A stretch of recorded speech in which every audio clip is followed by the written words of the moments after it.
Pray. But don't pray haphazardly. Don't pray casually and without intentionality. Pray in alignment with the truth of God. This takes attention. This takes forethought. This takes intentionality to make sure you know what the promises of God are so that you can line yourself up in prayer with what it is that God has already said. Someone asked, why do we pray when God has already promised it?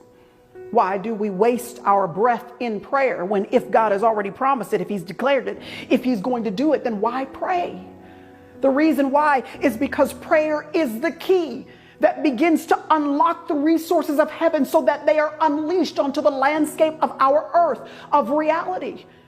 Prayer doesn't manipulate God. It just gives us access to the things that God already plans to do for us anyway. Prayer is this beautiful opportunity that he gives us to be a partner with him in seeing his kingdom come and his will being done on earth as it is in heaven.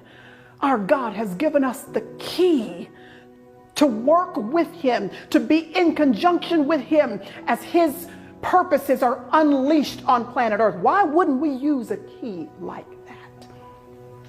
So when we see and hear and understand God's promises, it shouldn't dull our prayer life and make us lazy in prayer. Instead, it should ignite our prayer lives with an extra measure of confidence and assurance that we would otherwise lack.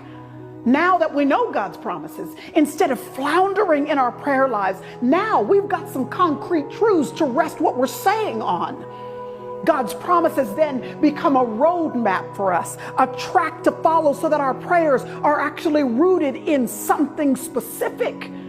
God's promises become an arrow that point us in the right direction, and in and of themselves, those prayers actually then become the destination too. You don't have to know the details of how everything is going to work out, but you can base every single prayer directly on the promises of God because he is not a man that he should lie.